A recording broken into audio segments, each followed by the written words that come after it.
kita bisa mulai ya untuk pertemuan kedua dari soal perdana untuk materi ya. Baik, bismillahirrahmanirrahim. Assalamualaikum warahmatullahi wabarakatuh. Alhamdulillahilladzi anzala al-Qur'ana 'ala 'abdihi liyakuna lil 'alamina nadhira.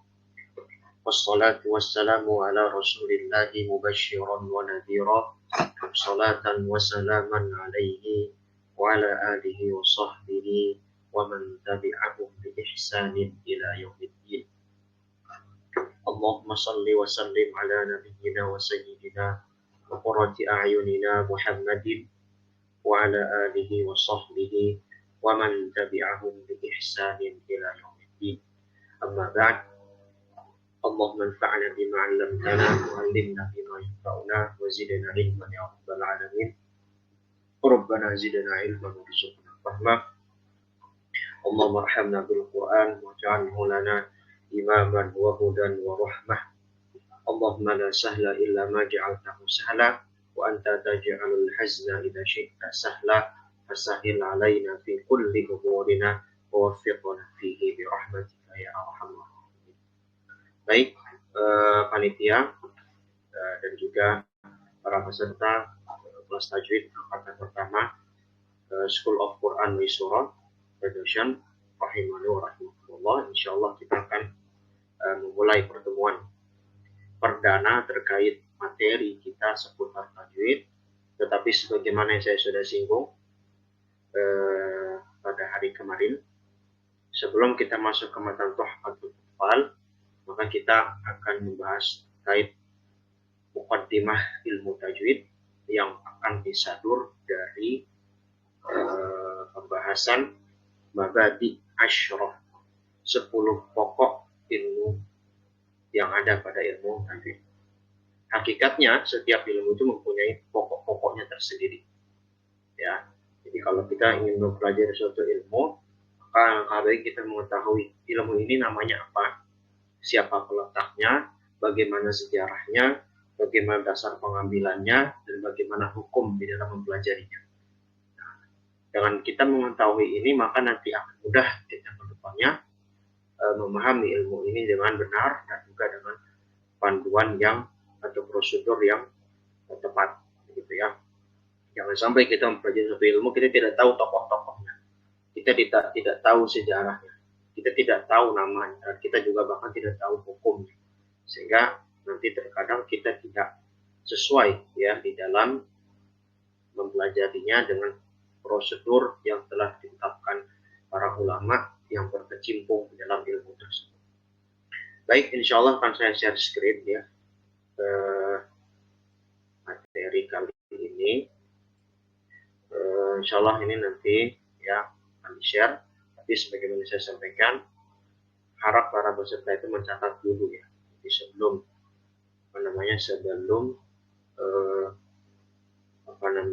saya share terkait materinya, maka harapannya peserta juga mencatat faedah-faedahnya sehingga juga akan lebih terkuatkan ilmu yang disampaikan. Ini sudah tampil full screen belum ya di situ?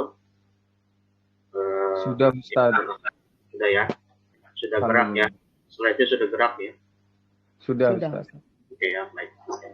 Karena pernah pengalaman kalau di Zoom itu kadang share screen-nya kalau nggak sesuai dengan tombolnya kadang nggak gerak ya, lupa. Ini jadi saya memastikan. Baik, kita akan mulai mabadi ilmu tajwid, itu pokok-pokok ilmu tajwid. Lalu nanti ada pembahasan tambahan ya sebagai muqaddimah kita, yaitu tentang adab.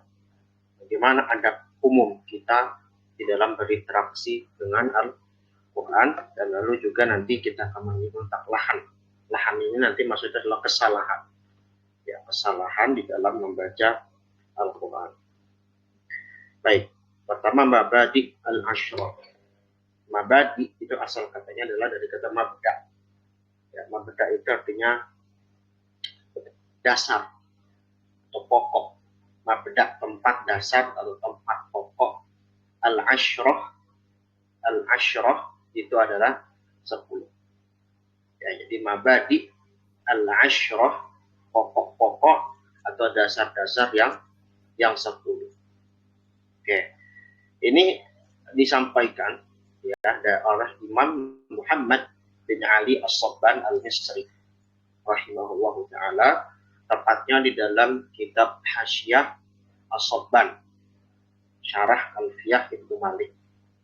Nah, jadi mungkin kalau di sini Ustadz atau Ustazah ada yang sudah pernah belajar Alfiyah Ibnu Malik, salah satu pembahasan di dalam ilmu nahwu, ada satu kitab Hasyiah. Hasyiah itu adalah syarahnya syarah. Jadi dia catatan kaki yang melengkapi pembahasan syarah atau penjelasan rinci dari matan ilmu tertentu. Nah, kalimat ini didapatkan di dalam Hasyiah As-Sabban. As-Sabban ini nama orangnya, ya, Muhammad bin Ali As-Sabban Al-Misri, wafat tahun 1206 Hijriah. Nah, ini beliau ini kalau nanti kita lihat korelasinya, ya, ini masih ada kedekatan zaman dengan Imam Sulaiman Al-Jazuli rahimahullah, sahibu Tuhfatul Atfal, yang menulis matan Tuhfatul Atfal. Baik, apa yang dikatakan Imam As-Sabban di dalam Hasyiah As-Sabbannya, beliau mengatakan inna mabadi'a kulli fannin asyrah al-haddu wal mawdu'u thumma tamrah wa fadluhu wa nisbatu wal wadi'u wal ismul istimdadu hukmus syari' masailu wal ba'du bil ba'di iktafa wa man darajal jami'a nala syarafa. Baik, saya kan tadi sebelum saya mulai masuk ke dalam inti materi, saya sampaikan insyaallah saya akan berusaha pelan-pelan ya dalam menyampaikan, santai gitu ya. Jadi nanti karena ada sebagian peserta juga yang masih dasar, sehingga nanti kalau ada yang belum dipahami atau ada yang terlalu cepat bisa disampaikan nanti di akhir ya, seperti itu. Baik, saya akan bacakan kembali. Inna mabadi'a kulli fannin asyrah. Artinya sesungguhnya setiap pokok dari ilmu itu ada 10. Inna mabadi'a kulli fannin asyrah.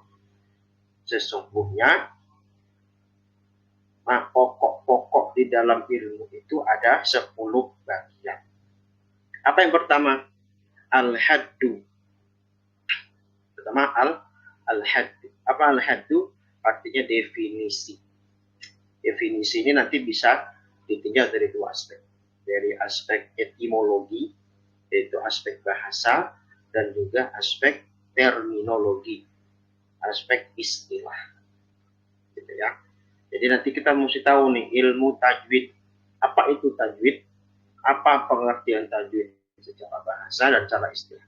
Jangan sampai kita yang sudah bertahun-tahun misalnya belajar tajwid, yang udah punya sanad, matan, tuhfah, jazariyah, bahkan punya sanad Quran, tetapi kita sendiri nggak tahu pengertian tajwid. Ini jadi aib, ya, aib.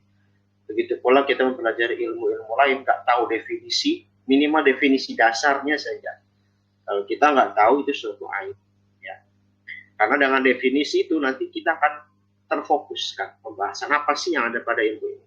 Jadi nggak terlalu melebar, begitu ya. Yang pertama apa? Al-haddu, itu definisi. Berikutnya wal mawdu'u. Wal mawdu'u itu apa? Pokok bahasan. Mawdu'. Di sini jangan diartikan mawdu'nya kalau yang sudah belajar ilmu hadis, hadis mawdu', hadis palsu, bukan. Jadi dalam bahasa Arab itu terkadang satu kata maknanya beragam. Nah, di sini al-mawdu' di sini bukan maksudnya palsu, tetapi adalah pokok bahasan. Ya, pokok bahasan. Al-mawdu', term, ada bahasa kita term bahasan. Apa sih yang dibahas dalam ilmu ini? Begitu ya. Berikutnya summa samrah. Summa samrah. Summa ini artinya kemudian. Jadi ini dia tidak termasuk dalam mabadi asyrafnya, hanya kalimat penyambung saja ya. hanya kalimat penghubung. Summa, kemudian as-samrah. As-samrah artinya apa? Buah atau hasil yang diperoleh. Apa sih kalau tadi maudhu, apa yang dibahas dalam ilmu tajwid? Apa inti-inti dari ilmu tajwid? Jadi kita akan temukan. Lalu setelah kita tahu pokok bahasannya, kita juga mesti tahu apa hasil yang dilahirkan ketika kita belajar tajwid. Apakah hasil yang diperoleh itu berupa pemahaman terhadap kandungan makna Quran, atau berupa tentang penjagaan lisan dari kesalahan baca Quran, atau penjagaan lisan dari kesalahan membaca harokat bahasa Arab dalam Al-Quran ataupun lainnya. Nah, itu hasil yang diperoleh. Jadi agar kita mengetahui manfaat ilmu yang dipelajari, ya, karena setiap ilmu syar'i itu pasti memiliki keutamaan tersendiri dan memiliki hasil yang juga beragam. Satu sama lain saling mendukung dan saling melengkapi. Gitu. Baik, berikutnya wa fadluhu wa nisbatun wal wadhi'u. Wa fadluhu wa nisbatun wal wadhi'u. Wa fadluhu, dan fadluhu, fadl itu keutamaan. Keutamaan. Apa keutamaan kita mempelajari ilmu tajwid? Ya, karena kita ini jujur saja ya, sebagai manusia, kita ini manusia ini terkadang ingin mencari suatu prestis, mencari suatu kehormatan ketika kita mengerjakan sesuatu. Kita akui saja ya, kita misalnya kerja, kita sekolah, ya, kita kuliah, pasti terkadang memiliki suatu prestis tertentu. Kenapa kita kerja di sini? Kenapa kita kuliah di sini? Kenapa kita sekolah di sini? Kenapa kita mondok di sini? Pasti ada suatu hal yang ingin dicapai. Begitu pula dalam belajar. Manusia ini terkadang terlepas dari masalah ikhlas dan ikhlasnya. Karena menghukumi ikhlas dan ikhlas itu sebenarnya bukan kita. Yang tahu ikhlas dan ikhlas itu hanya Allah Subhanahu wa Ta'ala ya. Tetapi kita hanya bisa menduga. Gitu kan. Terlepas dari masalah ikhlas nggak ikhlasnya, pasti ketika kita ingin pelajari ilmu itu kita ingin cari apa sih keutamaannya. Dengan mengetahui keutamaan itu nanti kita bisa lebih bersemangat dalam mempelajarinya, mendalaminya, dan mengajari. Begitu. Dan ini mesti dicatat penting. Nanti keutamaan ilmu syar'i itu semuanya akan saling saling mengklaim satu sama lain. Jadi misalnya kita salah ilmu tajwid, utamanya wah seperti ini. Nanti belajar ilmu tafsir ada lagi keutamaan. Nanti belajar ilmu qiraat ada lagi keutamaan. Nanti belajar ilmu fikih ada lagi keutamaan. Akidah ada lagi keutamaan. Tetapi masing-masing ilmu ini walaupun saling mengklaim punya keutamaan, jangan dipertentangkan. Karena masing-masing keutamaan pada setiap ilmu syar'i yang kita pelajari itu saling melengkapi satu sama lain, bukan untuk dipertentangkan. Nah, ini terkadang itu menjadi suatu pembahasan ya yang sering terkadang sering dilontarkan atau sering dipertentangkan. Ya, kita nanti belajar tajwid ini, apakah kita akan ditanya di akhirat hukum ikhfa, gitu kan? Apakah akan ditanya di akhirat? Apakah akan ditanya di alam kubur? Pertanyaan ini muncul sebenarnya karena dia nggak tahu keutamaan. Dia hanya melihat dari satu sisi, tidak melihat dari sisi lain. Padahal tajwid itu sebagai sarana memahami Quran. Belajar bahasa Arab misalnya. Apakah kita nanti belajar bahasa Arab ditanya mufradat di alam kubur? Di alam kubur. Nanti kalau kita masuk di yaumul mizan, ya, ditimbang amal kebaikan dan keburukan, apa kita ditanya mufradatnya paling banyak, paling berhak masuk surga? Ya enggak. Tapi kenapa kita belajar itu? Karena itu sarana mempelajari agama. Jadi kita melihat ilmu itu jangan satu sisi, tapi berbagai sisi. Salah satunya dari sisi keutamaan. Oh, dia keutamaannya pada aspek ini, maka itu utama. Walaupun dia hanya utama di satu aspek saja. Nanti kita akan lihat bagaimana keutamaan. Berikutnya nisbatun wa nisbah, itu nilai. Bagaimana nilai ilmu ini dalam agama kita, di agama Islam. Ya, bagaimana nilai ilmu ini? Apakah dia mulia atau tidak? Tapi tentunya insya Allah semuanya mulia. Tapi kenapa mulianya? Karena setiap ilmu syar'i, setiap cabang ilmu syar'i pasti akan mulia semuanya. Masing-masing mengklaim semuanya mulia, tetapi iktibarnya yang berbeda. Patokannya yang berbeda. Yang satu karena dia langsung berhubungan dengan Quran. Yang satu karena berhubungan dengan hadis Nabi, perkataan Nabi. Yang satu karena berhubungan dengan permasalahan hukum manusia dalam keseharian dan segala macam. Gitu ya. Nanti tergantung penilaian dari sisi apa, aspeknya apa. Berikutnya al-wadhi'ah. Al-wadhi'ah. Penggagas. Siapa yang menggagas ilmu ini? Jangan dibilang penggagasnya Rasulullah. Rasulullah itu semua ilmu bersumber dari Nabi. Jadi Rasul itu sebenarnya tidak merumuskan ilmu dalam bentuk buku, dalam bentuk istilahnya dalam bentuk terkodifikasi. Dibikin suatu ilmu yang khusus. Ilmu tajwid misalnya. Nabi dapat wahyu dari Jibril. Jibril ngajarin kepada Nabi. Nabi mengajarkan kepada para sahabat. Zaman Nabi belum ada ilmu tajwid. Dibikin buku Maisurah. Buku Maisurah baru ada zaman sekarang. Zaman Nabi belum ada. Tuhfatul Atfal mana ada zaman Nabi. Nah, terus siapa yang menggagasnya? Nanti kita akan lihat. Tentunya tokoh-tokoh yang datang setelah sahabat. Nah, karena pada zaman setelah sahabat ini, banyak ilmu yang dibikin atau dirumus dengan ketentuan yang khusus, tetapi tetap bersumber dari sumber yang primer di dalam agama itu, Quran dan Sunnah. Dan itu juga nanti tentunya bersambung sampai Nabi. Ya, tidak ada ilmu dalam ilmu agama yang tidak bersambung sampai Nabi Shallallahu Alaihi Wasallam. Berikutnya walismu, ism. Apa nama ilmu ini? Ilmu tajwid ya. Tapi apakah ada nama lain? Tahsin. Nah, itu kan ada beberapa nama. Tahsin, tajwid itu yang paling umum. Berikutnya alistimdad. Alistimdad. Alistimdad itu maksudnya dasar. Ilmu ini diambil dari mana sih? Waktu tiba-tiba ada ilmu tajwid. Nah, tadi saya sudah singgung ya. Intinya sebenarnya dia akan kembali kepada Rasulullah Shallallahu Alaihi Wasallam. Berikutnya hukum syariah. Apa hukum mempelajari ilmu tajwid dalam perspektif syariat?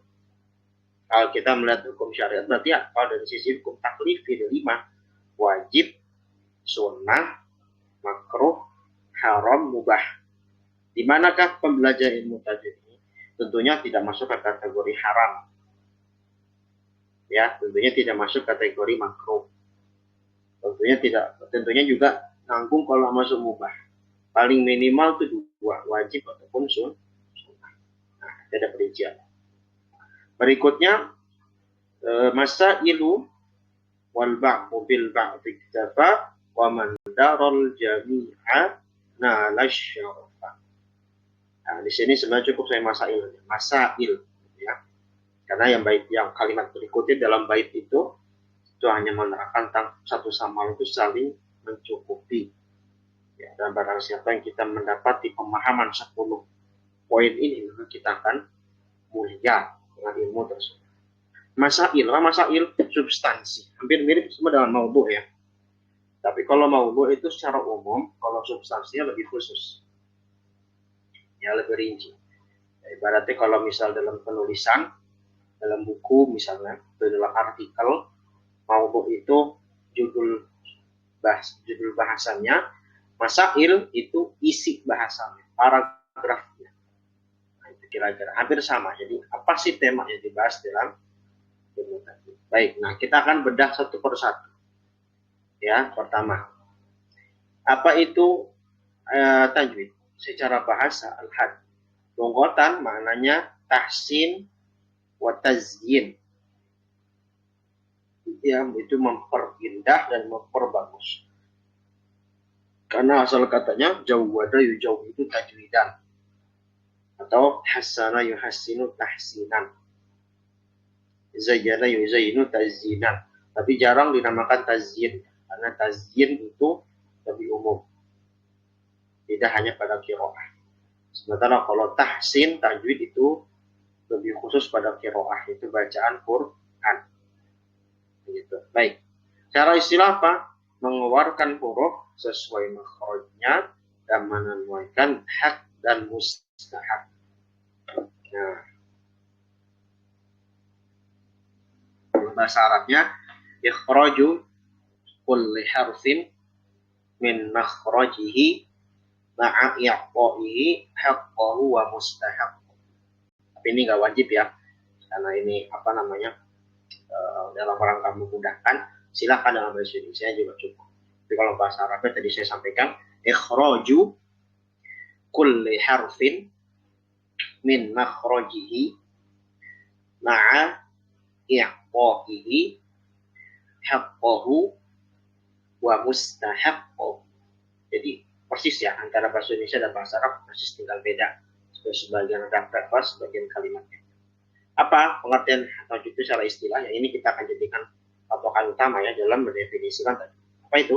Mengeluarkan huruf sesuai makhrajnya. Ya, wa kulli harfin min makhraj. Mengeluarkan huruf sesuai makhrajnya. Jadi pembahasan tajwid itu sebenarnya paling itu adalah bukan masalah idgham, bukan masalah ilhar, bukan masalah mad, bukan masalah gunnah, ya, bukan masalah tafkhim, tarqiq ra. Tapi yang paling inti nanti sebenarnya gimana kita bisa mengucapkan huruf-huruf dalam Al-Quran sesuai dengan tempatnya atau makhrajnya, gitu ya. Karena ada sebagian pembelajaran Al-Quran itu terkadang memisahkan antara makhrajul huruf dan sifat huruf dengan hukum-hukum tajwid. Kalau dalam rangka perincian pembahasan nggak masalah, tetapi kalau dijadikan ilmu khusus yang berbeda itu yang masalah.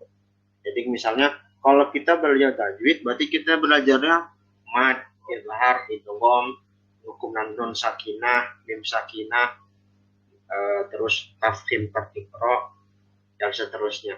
Sementara makhraj dan sifat huruf itu dibikinnya menjadi ilmu tersendiri, ilmu khusus, ilmu makhraj. Itu keliru. Seharusnya makhraj, sifat, hukum-hukum idgham, izhar, nun sakinah, tanwin atau mim sakinah, mad itu satu kesatuan dalam ilmu tajwid.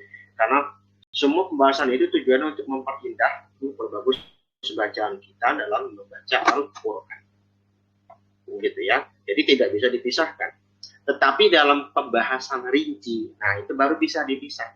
Jadi misalnya ilmu tajwid, apa saja yang termasuk kategori ilmu tajwid? Makhraj huruf, sifat huruf, nun sakinah atau tanwin, mim sakinah, ya, terus nanti ada alif lam qamariyah, alif lam syamsiyah, ada idgham dibagi 4 bagian, ada mad dan seterusnya, ada waqaf ibtida di paling akhir.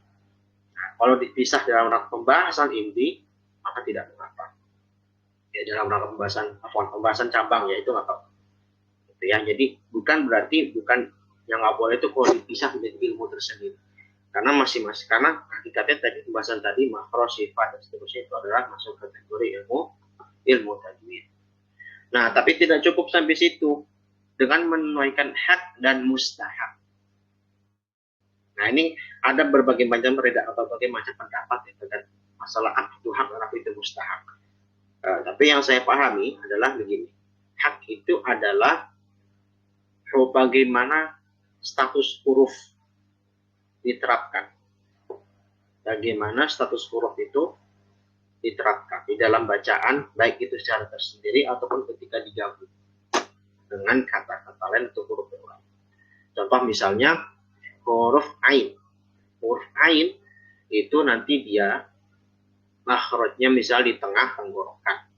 Maka hak dia di tengah tenggorokan. Jangan dibaca ain itu dibaca misalnya di pangkal tenggorokan jadi hamzah a, al-alamin tapi dibaca al-alamin, atau al-alamin tapi dibaca al-ngalamin, dibacanya masuk ke khoisyun. Nah itu nggak ditunaikan haknya dia. Contoh lain, huruf yang sering terjadi kesalahan ya nanti huruf mod. Huruf mod ini huruf yang sulit juga bagi sebagian kita. Dia nanti makhrajnya di adana di hafatul lisan, di tapi lidah. ketemu dengan gigi seri bagian atas, gigi geraham bagian atas. 3 bagian gigi bagian atas, bisa sebelah kiri dan sebelah kanan. Nah, kalau kita harus mengucapkan disesuai dengan makhrajnya. Bo, boi, bu. Jangan dibaca dal. Kalau dal nanti makhrajnya dia di mana? Di ujung lidah. Ya, antara tepi dan ujung nanti perinciannya di Jazariyah ya. Sekarang nanti bertahap belajarnya. Ya, tepi dan ujung agak ada sedikit perbedaan. Ujung, tetapi dia nanti ketemunya gigi seri, bukan gigi geraham. Jadi da, di, du, bukan bo, bui, bu. Jelas ada perbedaan dari sisi makhraj. Ketika kita mengucapin walau bolin, maka harus dibaca dengan pot, dengan makhrajnya dan juga nanti sifatnya. Jangan dibaca waladalin atau waladolin, dal tapi bervokal o. Nah ini keliru, tidak ditunaikan hak dia sebagai huruf wad. Begitu pula mustahak. Mustahak itu penerapan.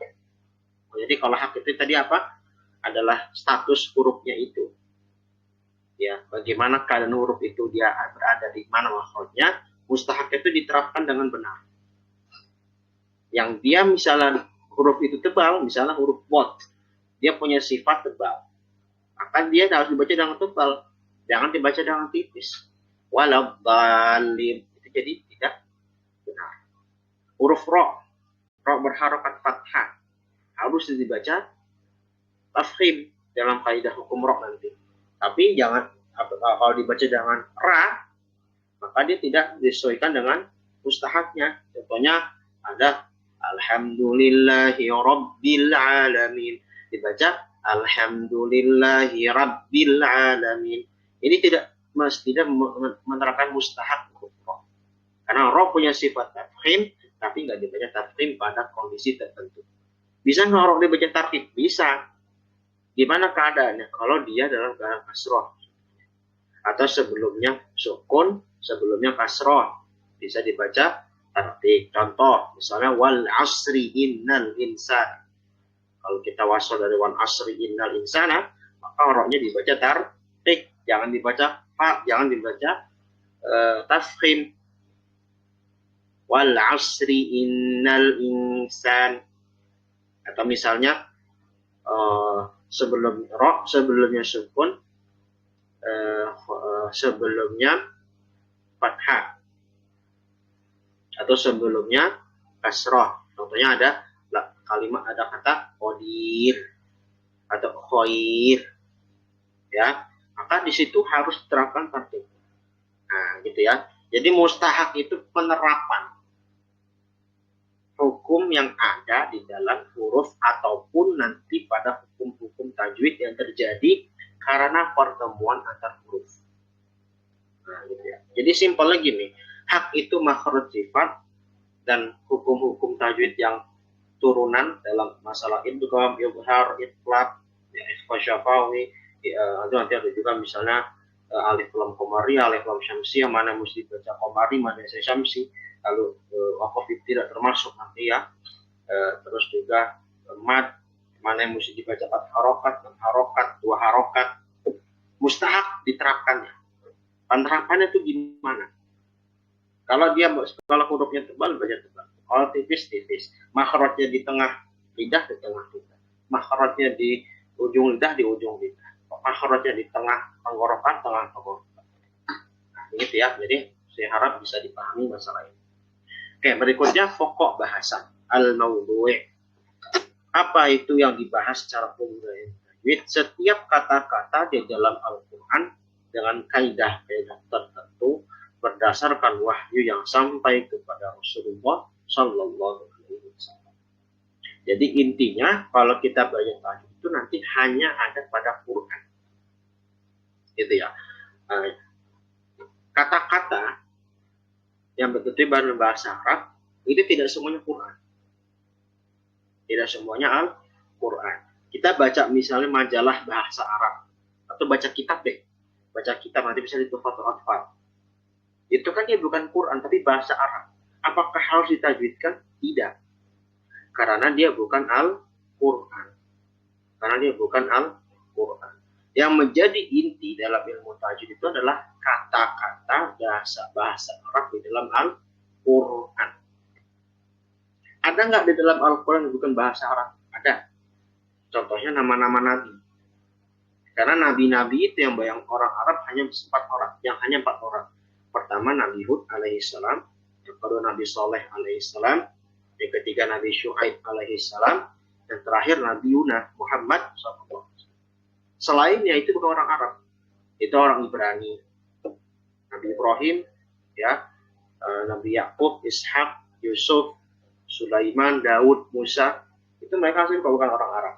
Tapi masih satu rumpun ya. Dalam pembahasan genealogi bangsa Timur Tengah, Arab dan Ibrani, atau sekarang jadi bangsa Yahudi, itu masih satu rumpun. Jadi ada yang bukan bahasa Arab, tapi dalam Al-Quran apakah ditajwidkan? Ditajwidkan. Ya, jadi seperti itu. Jadi intinya di Al-Quran. Jadi kalau baca kitab, baca hadis, apakah harus dengan tajwid? Artinya enggak lah. Karena ini bukan dalam Al-Quran. Baik, berikutnya hasil yang diperoleh as-samrah. Apa tujuan kita sehingga kita dapat sesuatu yang didapatkan dari tadi itu apa? Saunul lisan 'anil lahni fi qira'atil Qur'an. Saunul lisan 'anil lahni 'inda qira'atil Qur'an. Menjaga lisan dari kesalahan dalam membaca Al-Qur'an. Nanti kita akan rincikan apa itu yang masuk kategori lahan. Jadi kita belajar tajwid tujuannya biar kita nggak salah ngucapin kata-kata dan kalimat di dalam bahasa Arab. Emang kalau salah kenapa? Khawatir nggak dapat ridho Allah. Ya kan? Karena kita sebagaimana kita tahu hadis Nabi SAW, man qara'a harfan min kitabillahi falahul hasan wal hasanatu bi asyri amthaliha. Barang siapa yang membaca satu huruf dari Al-Quran maka dapat kebaikan. Satu kebaikan akan dilipatkan, akan menjadi 10 pahala. Gimana cara dapat pahala? Selain kita memahami maknanya, ya kita bacanya dengan benar.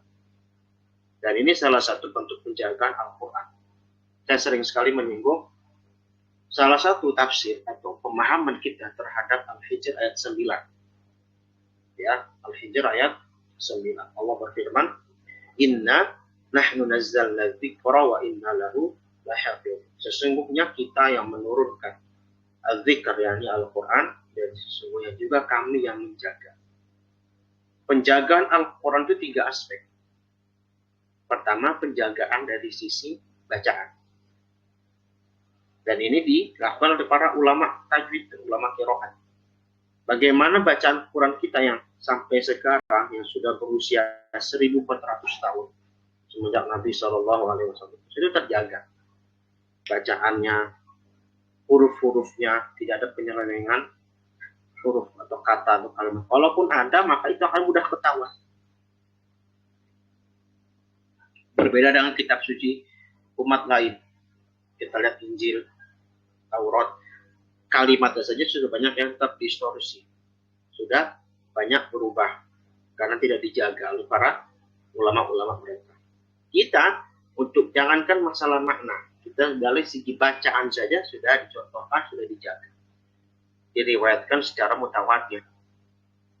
Ya, secara mutawatir yang artinya dilakukan oleh orang-orang yang thiqah, terpercaya, mustahil mereka berdusta. Nah, itu Al-Quran. Penjagaan pertama adalah penjagaan bacaan. Yang kedua, penjagaan makna. Ini paling penting, paling inti. Bagaimana Quran itu masih terjaga sampai sekarang, walaupun adanya berbagai macam tafsir, berbagai macam mazhab yang muncul, tetapi setidaknya makna-makna tersebut masih terjaga. Adanya penyelewengan makna Quran itu sebenarnya adalah berasal dari human error.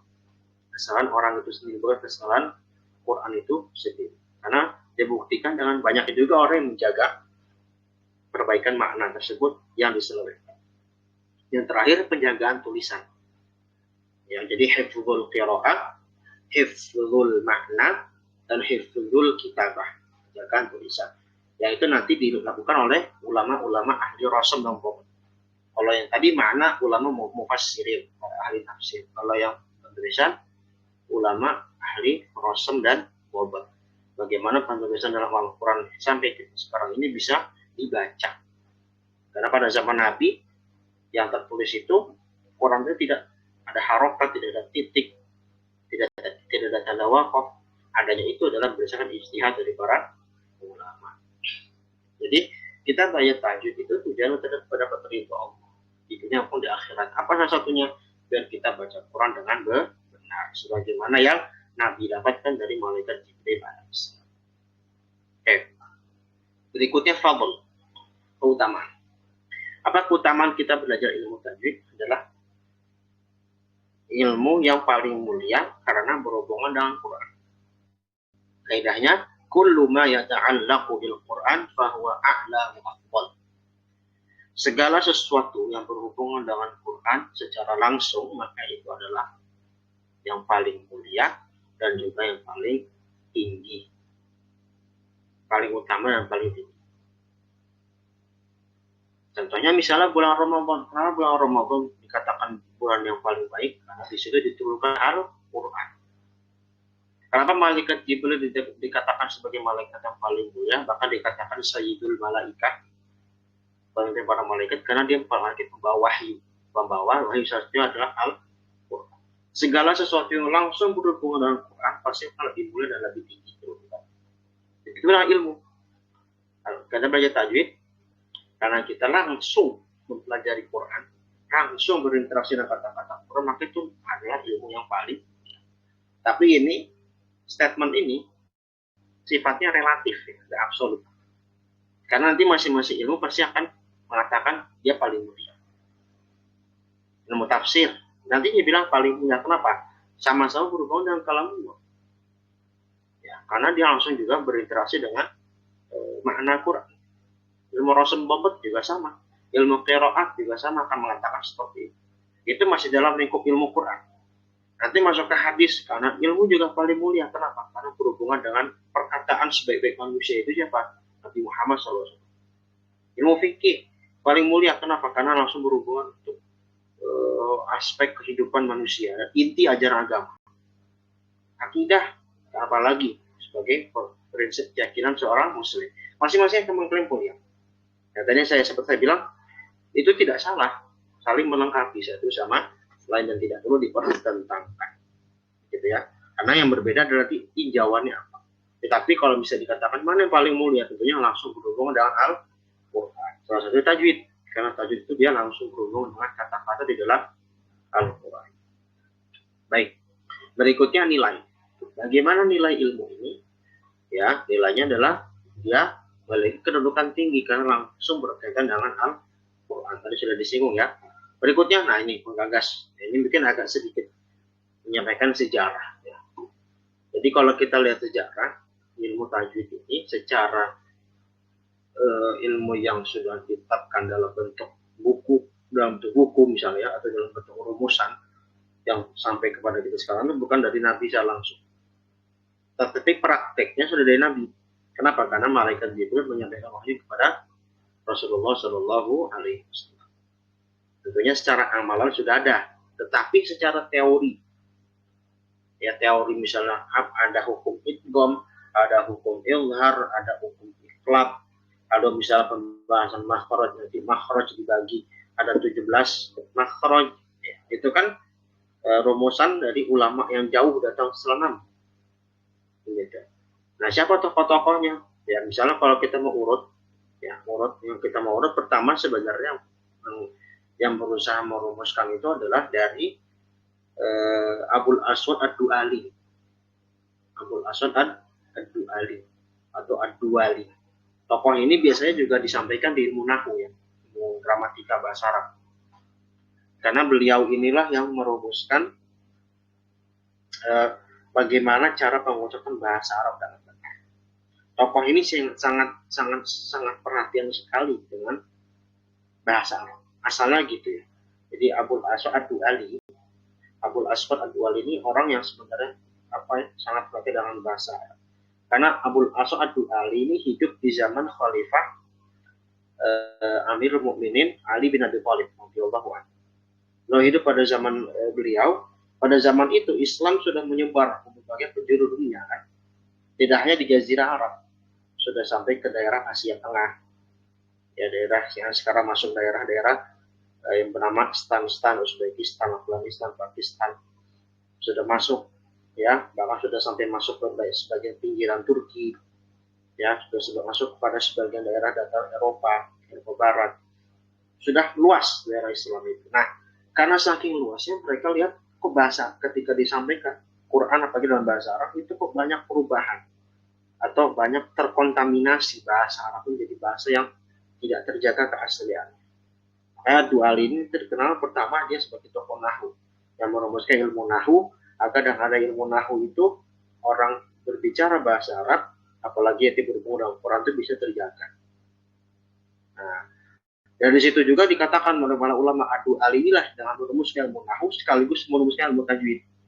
Bagaimana dia menetapkan makhraj huruf Arab dengan benar.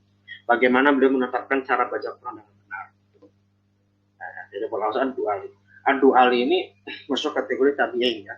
Jadi kategori orang yang bertemu sahabat Nabi ya sallallahu alaihi wasallam. Gitu. Jadi beliau termasuk generasi awal di kalangan umat Islam. Nah, dari Ad-Dual inilah nanti muncul ya, berbagai tokoh-tokoh lain yang ada di layar. Ya, salah satunya ada seperti Al-Khalid bin Ahmad Al-Farahidi. Al-Farahidi ini gurunya Imam Sibawayh yang kita kenal sebagai pakar Nahu ya, yang sampai sekarang. Al-Farahidi juga sama, asalnya beliau ini fokusnya pada bahasa Arab. Tapi karena ada hubungan dalam pembahasan yang berkaitan dengan Quran, maka dia juga termasuk dikatakan sebagian ulama orang yang juga merumuskan ilmu bahasa Arab. Nah, tadi kan tokoh-tokoh bahasa Arab. Sekarang ada tokoh-tokoh yang fokusnya bukan ilmu bahasa Arab, tapi ilmunya ilmu qiraat. Yang fokus pada periwayatan membaca Al-Quran yang beragam. Yang itu didasarkan pada riwayat-riwayat tertentu yang bersambung sampai Nabi Muhammad Sallallahu Alaihi Wasallam. Contohnya ada Ad-Duri Al-Baghdadi, ada Musa bin Ubaidillah Al-Khaqani, ada Abu Ubaid Al-Qasim bin Salam, ada Makki bin Abdul Thalib Al-Qais. Nah, tokoh-tokoh ini ya datang setelah generasi tabi'in, dari tabi'in. Ya, mereka ini asalnya ada ahli qiraat, ahli Quran. Ya, tentunya mereka juga bisa bahasa Arab. Ya. Nah, tapi mereka ketika itu ingin merumuskan suatu ilmu khusus ya agar bacaan Quran yang mereka telah pelajari mereka itu terumuskan dalam teori yang baku sehingga orang-orang yang ingin mendalami bacaan Quran lebih baik dan benar pada generasi setelah mereka itu bisa mendapatkan sarana yang baik. Ya, lalu pada saat itu kan belum ada ilmu khusus, hanya berdasarkan hafalan saja. Hanya berdasarkan talaki hafalan. Sementara tidak semua orang punya kemampuan untuk menghafal. Oleh karenanya dibuatlah ilmu khusus. Makanya salah satu tokoh di sini seperti Al-Khaqani. Musa bin Ubaidillah Al-Khaqani ini adalah tokoh pertama yang membuat ilmu khusus di dalam ilmu tajwid, namanya Manzumah Al-Khaqaniyah. Kalau ya Manzumah Al-Khaqaniyah ini adalah satu matan dasar ilmu tajwid yang dibuat Al-Khaqani berjumlah 61 bait ya, yang merupakan kitab tajwid pertama di dalam sejarah ilmu Al-Quran. Nah, dari Al-Khaqani nanti muncul kitab-kitab lain. Nah, baru nanti setelah zaman berikutnya ada Jazariyah, ada Tuhfatul Atfal. Kenapa kita nggak pakai kitab beliau Al-Khaqani? Saya sendiri sudah membahas kitab ini ya. Alhamdulillah sudah bikin daurah di pesantren saya, dan kitab ini karena pembahasannya terlalu global gitu, dan menurut para ahli qiraat dan ahli tajwid yang ada pada zaman sekarang pun tidak menjadikan kitab Al-Quran ini sebagai sumber utama dalam pengambil ilmu tajwid, walaupun dia adalah kitab pertama karena pembahasannya terlalu global. Artinya secara struktur bahasan itu tidak tersusun rapi dengan baik. Maklum karena beliau membuat kitab pertama itu sesuai dengan kemampuan beliau ya. Tentunya ini masing-masing penulis punya kelebihan dan kekurangan ya, tapi juga manfaatnya juga luar biasa. Nah, yang paling cocok memang adalah Tuhfah dan Jazariyah. Karena pembahasan Tuhfah Jazariyah ini adalah nanti kitab ini akan terstruktur dan sistematis dalam bahasa ilmu tafsir. Ya, mungkin nanti kalau ada daurah ya mungkin bisa didaurahkan Albaniyah ya, seperti itu. Dan tokoh-tokoh lain. Nah ini mungkin tokoh-tokoh yang mungkin kita minimal tahu ya, sehingga kita belajar tajwid ini ya berkat para tokoh-tokoh ini ya. Sehingga kita setidaknya kita mendoakan mereka ya, kita selalu taradhi ya, memberikan mereka ridho radhiyallahu anhum atau tarhim rahimahumullah, sehingga kita orang yang membalas kebaikan dan kebaikan pula. Baik. Berikutnya nama ilmu sudah maklum ya, tajwid ataupun tahsin.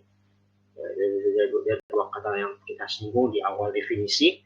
Nah, berikutnya bagaimana kita mengambil ilmu. Nah, kalau kita lihat dari contoh Rasulullah Sallallahu Alaihi Wasallam adalah kita talaqi wal musyafah. Nah, ini menjadi ciri khusus ya. Jadi bukan talaqi saja sebenarnya. Jadi kalau kita lihat Nabi itu beliau itu beliau itu mendapatkan wahyu dari Jibril itu bertemu talaqi, tapi ada namanya wal musyafah. Musyafah itu artinya kalau secara bahasa dasarnya adalah bibir ketemu bibir. Maksudnya apa? Tatap muka. Artinya ketika misalnya seseorang atau misalnya kita baca Quran itu lihat bibirnya. Buat apa? Buat kalau ada kesalahan baca diperbaiki, ya, agar tidak terjadi kelebihan dalam baca atau kekurangan dalam baca, sehingga kita dapat membaca Quran dengan benar. Nah, cara yang paling simpel atau cara yang paling efektif adalah tatap muka, gitu ya, bukan dengan online. Asalnya seperti itu, asalnya untuk Quran secara khusus ya. Karena kalau talaqi saja kita ditalaqi sekarang. Karena kita ketemu walaupun terpisah dengan layar. Tapi yang kurang kita dapat al-musyafahah ini. Karena musyafahah itu sebenarnya nggak ada perantara antara layar. Musyafahah itu langsung betul. Dan itu bukannya Nabi ke Jibril. Nabi kepada sahabat itu seperti itu. Sahabat ke tabi'in seperti itu. Tabi'in kepada tabi'in seperti itu. Kalau dibilang kan dulu belum ada Zoom, belum ada Telegram misalnya, atau belum ada meeting online, betul. Tetapi dalam prakteknya mereka memang mendahulukan membaca itu langsung tanpa perantara. Jadi perantara misalnya kalau baca Quran kepada gurunya, kepada sahabat, kepada Nabi itu mereka tidak mau dilalui oleh orang lain. Kecuali kalau memang mereka ini adalah orang yang dalam tahap belajar dasar. Ada sebagian sahabat yang tidak mendalami ilmu Quran atau ilmu qiraat, dia mengambil baca Quran dari sahabat yang lain. Seperti Ibnu Abbas. Ibnu Abbas itu ngambil dari Ibnu Abbas, itu beliau ngambil dari Ibnu Mas'ud bacaan Quran. Tapi ada juga sahabat yang langsung yang ada pakai perantara. Jadi asalnya itu tatap muka langsung. Nah, terus gimana zaman sekarang? Zaman sekarang banyak ulama membolehkan meruksahkan itu. Tetapi catatan penting, jangan sampai online ini menjadi suatu tradisi yang terus-menerus sehingga kita tidak pernah bertemu dengan guru. Nah, ini menjadi masalah. Kalau bisa sebisa mungkin ada waktu kita bertemu dengan guru kita, kalau untuk Quran ya, minimal bacaan Quran itu talaqi dan musyafah langsung, face to face. Itu karena yang dicontohkan para ulama kita terdahulu, karena untuk efektivitas dalam tasbih tilawah, mendengarkan bacaan Al-Quran, gitu ya. Nah, itu mungkin terkait al-istimdad. Berikutnya hukum syar'i. Terkait hukum ada dua. Jadi mempelajari ini sama-sama fardu ya, atau wajib, bersama bahasanya. Artinya ya bahkan tidak masuk sunnah, wajib. Tapi ada perincian. Kalau yang sifatnya teori, jadi kita nih seperti ini sekarang nih, kita belajar matan, tajwid, Tuhfah, Jazari, nanti itu Salsabil Syafi, nanti lagi Mufid tajwid. Itu teori ya. Jadi mendalami teorinya dengan bahasa Arab, dengan perincian bahasanya. Sekarang mungkin nanti Tuhfah masih mudah ya. Jazari udah agak sedikit banyak perincian. Salsabil dan Mufid, ya itu kan masuk semester yang tingkatan akhir, itu lebih rinci lagi, butuh ketelitian dan fokus yang lebih. Nah, memahami teori-teori itu kan bisa dikatakan sulit ya. Nah, maka dihukumi fardu kifayah. Artinya kalau sudah ada sekelompok orang yang pelajari, maka kewajiban yang lain gugur. Nah, ini fardu kifayah ditujukan pada siapa? Utamanya para guru. Nah, di sini ada sebagian ustazah nih ya, guru tahfidz, yang guru halaqah, tahfidz, tahsin. Maka antum dan antun, nah ini sangat dituntut sekali untuk mempelajari teori tajwid ini. Tapi murid-murid antum dan antuna nggak wajib kalau antum sudah belajar tajwid ini. Kenapa? Karena sudah terwakili oleh antum dan antuna sebagai guru. Secara teori, belajar teori. Adapun pengamalan, kita baca ain dengan benar, membaca ha dengan benar, membaca shad dengan benar, membaca bot dengan benar, membaca hukum idgham dengan benar, gunnahnya benar, matnya benar, dan segala macam, maka itu adalah hal yang fardu ain. Bagi seorang muslim, maka belajarnya wajib, mengamalkannya wajib. Kok bisa beda? Karena orang yang mengamalkan itu terkadang nggak tahu teori, atau hanya tahu teori tapi nggak bisa mendalami. Gitu ya. Jadi yang paling ditekankan sebenarnya, bahkan bagi orang muslim dan juga bagi orang muslim itu dibagi dua, ada yang muslim yang thalibul ilmi, seperti kita nih thalibul ilmi yang belajarnya secara bertahap ya, yang terstruktur. Ada orang awam, belajarnya kalau bahasa saya masih comot-comot, belajar sesuai kebutuhan umum saja. Itu sama, mereka untuk wajib baca Quran dengan benar pengamalan, tentunya dengan proses yang bertahap. Jadi yang diwajibkan masing-masing kita nih mengamalkan benar dulu. Nah, ada pendalaman teorinya yang terkadang pendalaman teori itu sendiri sebenarnya sifatnya tambahan, sifatnya tersiar ya, dan sebagai pelengkap saja. Itu adalah tambahan kewajiban bagi guru utamanya atau orang-orang yang memang mengajarkan Quran gitu ya. Adapun murid-muridnya maka tidak menjadi wajib semua. Baik, substansinya terkait al-masail ya. Terkait al-masail. Apa masalah-masalah yang berkaitan atau pembahasan rinci dari mutajwid itu tadi saya sampaikan, ada makhraj, sifat, izhar, idgham, iqlab, mad, alif lam qamariyah, alif lam syamsiyah. Ya. Nanti kalau di Salsabil Syafi sama Mufid itu ada juga perincian al-qaful huruf, julukan-julukan huruf.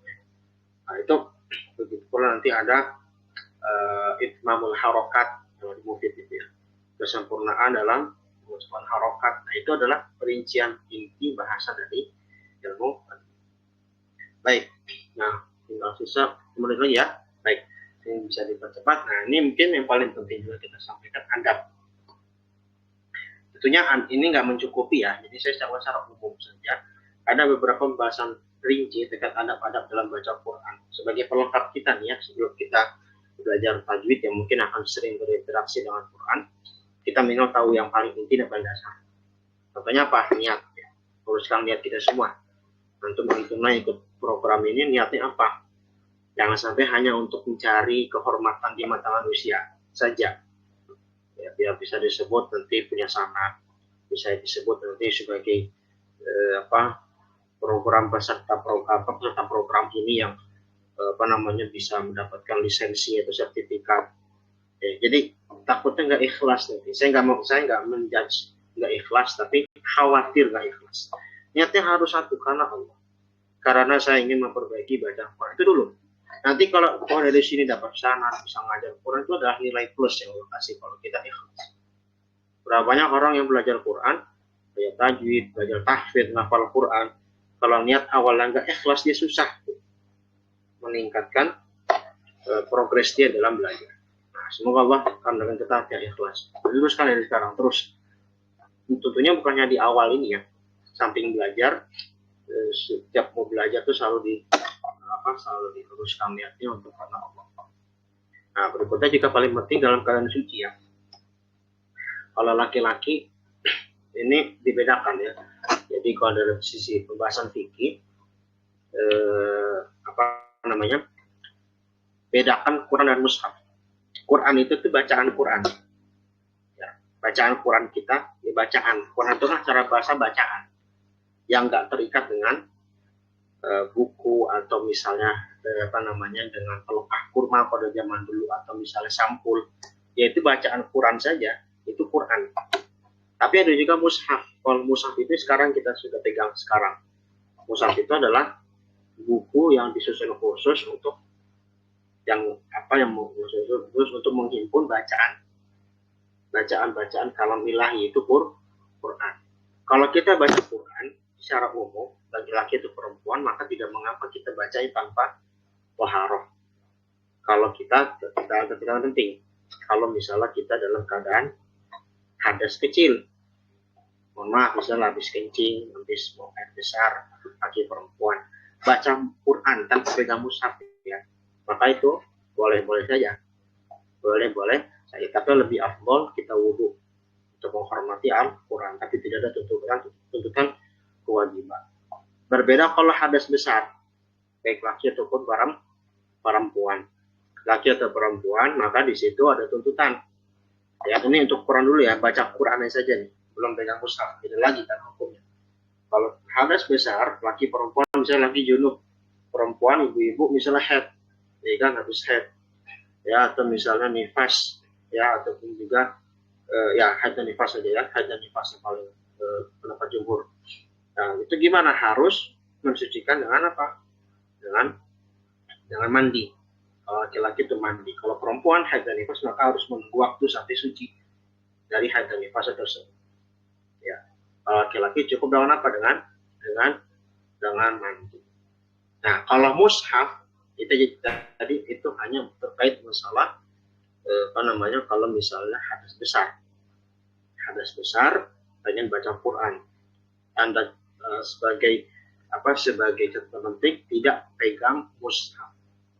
Nah, sekarang gimana kalau pegang mushaf seperti digambar misalnya mushaf gitu ya, Quran tapi dengan buku yang memang khusus untuk isinya adalah bacaan Quran. Maka di situ sepakat ulama 4 mazhab ya, sepakat kalau kita dalam keadaan tidak toharoh, atau dalam keadaan hadas kecil sekalipun, laki perempuan, maka tidak boleh pegang mushaf kecuali darurat. Misalnya mau jatuh, mushaf mau jatuh, mau kebakar, colong, ya, dimaling gitu kan. Dan kita kan kalau misalnya nggak punya wudu, masa kita harus memaksakan untuk wudu karena itu darurat, maka boleh. Tapi kalau nggak darurat, kita masih bisa ada kesempatan wudu, maka harus wudu dulu. Jadi pegang mushaf misalnya beberapa ibu-ibu ya atau mas-mas mbak, kalau misalnya habis BAB atau BAK, maka wudu dulu. Wudu kecuali darurat saja ya, kayak tadi permasalahan di luar kemampuan kita. Kalau apalagi hadas besar ya, ya seperti tadi haid, nifas ataupun junub. Nah, itu ringkasnya ya. Nanti untuk perinciannya bisa dibahas di kitab At-Tibyan Imam Nawawi atau At-Tibyan yang paling utama pakai At-Tibyan fi adab hamalatil Quran Imam An-Nawawi untuk rincian masalah. Tapi insya Allah saya yakin sudah pada tahu, tapi saya hanya mengingatkan untuk masalah. Bedakan nanti kalau kita pegang matan ya. Misalnya saya harapkan nanti para peserta punya matan cetak ya, bukan PDF saja. Ini saya harapkan kalau bisa punya matan cetak, Tuhfatul Athfal. Nanti saya share di grup ya. Apa matan yang rekomendasi ya? Saya lupa kemarin untuk share matan rekomendasi untuk dibeli cetakan mana. Itu kalau itu mah nggak masalah, nggak wudu sekalipun, bahkan misalnya lagi haid, lagi nifas, lagi junub sekalipun nggak ada masalah karena dia bukan Quran, gitu ya, walaupun bukan Quran seperti itu. Baik, itu ringkasnya.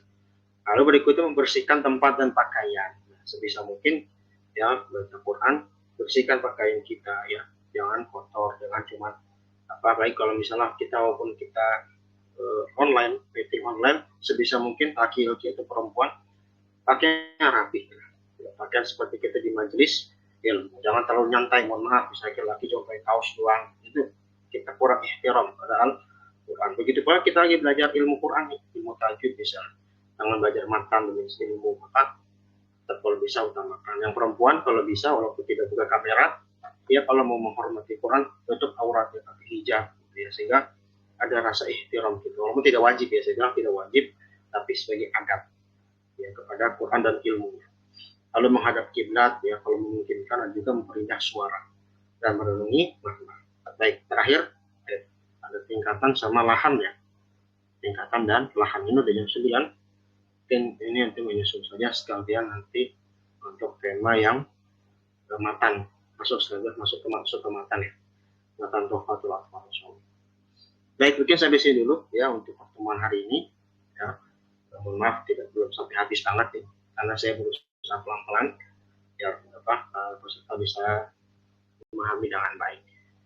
Mungkin itu saja. Kalau ada diskusi boleh, mungkin 10 menit ya cukup ya, biar tidak terlalu malam. Silakan.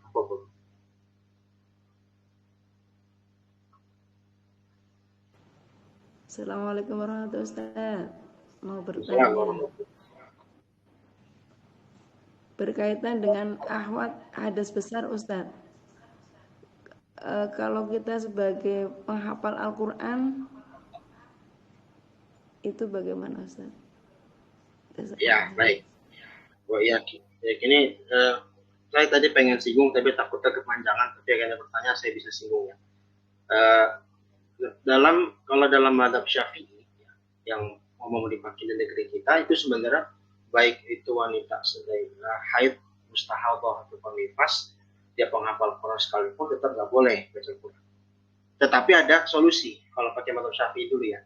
Solusinya adalah dia itu adalah menjadikan bacaan Quran itu sebagai wirid atau sebagai zikir harian.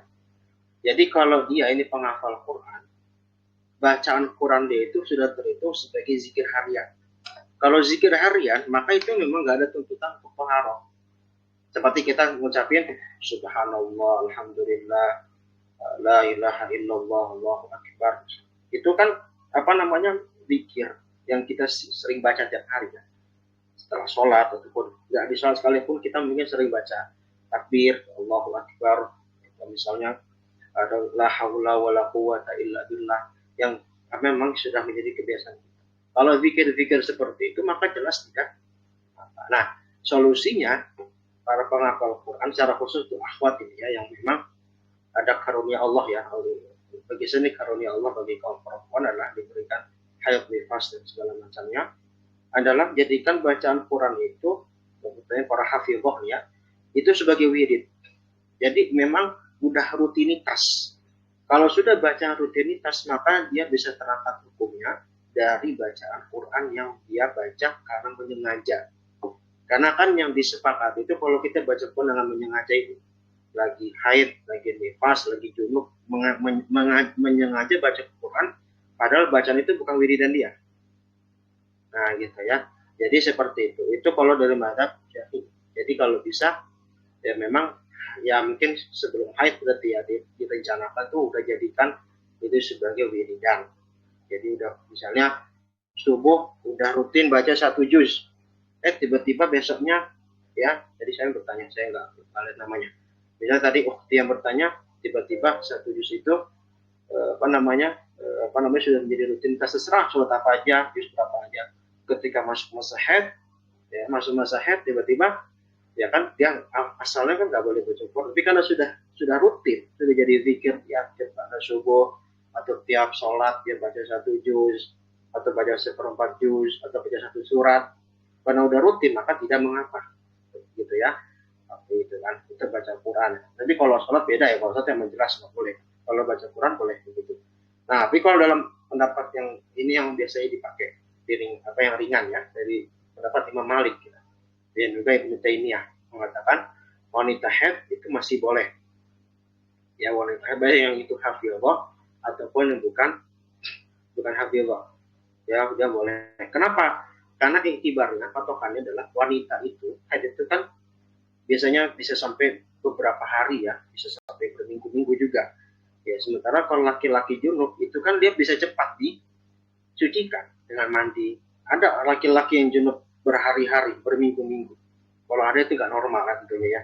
Tapi kalau perempuan kan memang dia ada waktu ya, ada waktu yang memang dia butuh pensucian diri dari haid dan nifas, sehingga dia harus harus ya memang tertunda ibadah karena khusus misalnya sholat ataupun qiraatul Quran.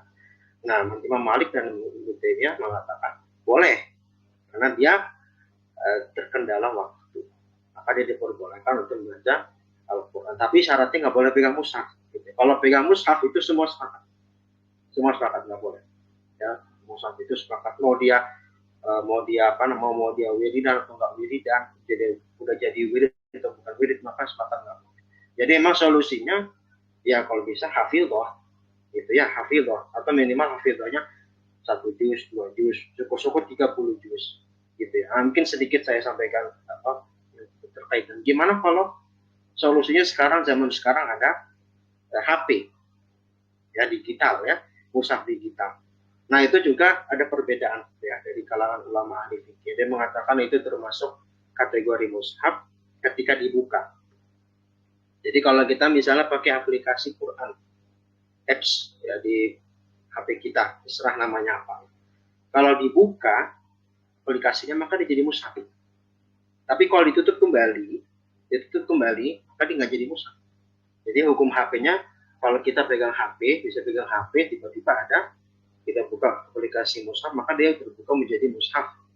Maka hukum di situ berlaku hukum pegang mushaf karena dibuka mushafnya. Tapi kalau misalnya tutup kembali aplikasinya, maka nggak menjadi hukum mushaf karena asal dia di HP. Ada juga pendapat mengatakan tidak termasuk mushaf, mau dia dibuka atau nggak dibuka, karena dia bukan lembaran atau buku yang emang dikhususkan menjadi suatu mushaf. Karena HP itu kan asalnya itu HP.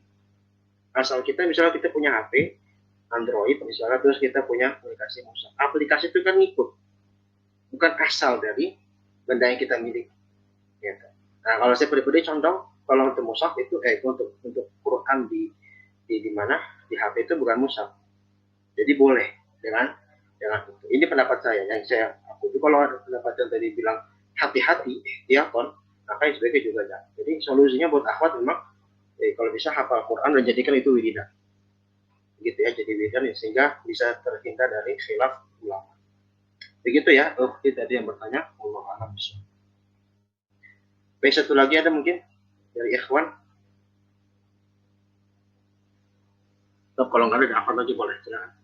Terakhir ya, udah mau 10 menit.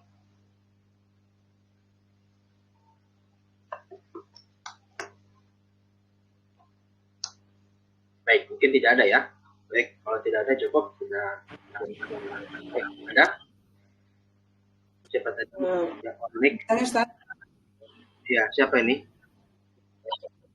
Novi. Oh ya, Ibu Novi silakan. Kita kan sedang dalam proses belajar, Ustaz. Nah, kita sering disuruh menulis Al-Quran untuk diterjemahkan. Itu bagaimana kalau kita dalam kondisi haid? Menulis kan pasti kita Al-Quran gitu. Iya, ya. Menulis juga, nah, itu bagaimana? Ya, kalau yang disepakati itu kalau baca ya Bu ya, baca. Nah, kalau dalam rangka taklim, kalau kita ngajar anak-anak atau kita nulis, ini Ibu Novi nulis Quran atau gimana kita? Lagi menulis ayat Al-Quran gitu. Maksudnya di papan tulis gitu bahkan anak. Ya. Gitu ya. Ya, kalau untuk masalah itu memang kalau yang disepakati kalau baca ya. Jadi kalau baca dengan mushaf itu jelas disepakati. Terus kalau yang sama mushaf berarti perincian tadi seperti itu. Nah, kalau nulis, kalau di sini juga lagi-lagi ada perbedaan gitu ya. Lagi-lagi ada perbedaan. Tetapi yang saya pilih, yang saya yakini karena tujuannya bukan qiraah bacaan, maka tidak mengapa. Karena tujuannya bukan qiraah, dalam rangka taklim. Ya kan nggak mungkin kalau Ibu Novi misalnya ngajar anak-anak terus misalnya karena dalam keadaan haid terus tiba-tiba nggak bisa tulis karena haid terus nggak ada guru penggantinya atau misalnya yang bisa menuliskan, akan ribet dan akan menjadikan masalah baru gitu ya. Jadi yang saya pahami, yang saya yakini juga itu masih diperbolehkan karena dalam rangka taklim ya. Taklim, dan itu pun juga bukan dalam rangka lil qiraah saja. Yang disepakati kalau misalnya tadi pendapat yang kuat itu kan kalau jadi qiraahnya itu baik dari mushaf ataupun bukan dari mushaf. Nah, kali kan dia nggak dalam qiraah. Itu pun juga misalkan ngajarnya hanya beberapa ayat, itu kan potongan ayat, terus untuk mereka untuk apa? Untuk apa namanya? Untuk mengulang kembali segala macam, maka itu masih diperkenankan ada uzur di situ. Tapi juga ini mungkin bisa mengikuti pendapat yang masih membolehkan itu dengan kondisi tertentu, maksudnya dengan kondisi taklim. Begitu Bu Novia, wallahu a'lam bishawab. Baik Ustaz, syukran. Baik, cukup ya. Kalau gitu insya Allah saya akan share ini filenya, PDF-nya. Ini saya pengen tanya sama Ustazah Nafisa. Pekan depan kan kita tuh masih dalam ini ya, dalam waktu Lebaran ya. Kira-kira ini masih jalan atau diliburkan dulu? Hari Selasa dan Rabu ya. Baik, nanti diinfokan di grup aja Ustadz. Baik, ini dari wewenang Ustazah saja ya, nggak apa, saya ikut aja. Jadi kan biasanya itu ini kan Lebaran ada berbeda nih ya, kita mengakomodasi. Tapi gimana pun juga tetap aja biasanya kalau lagi Idul Adha itu kan bapak-bapak sama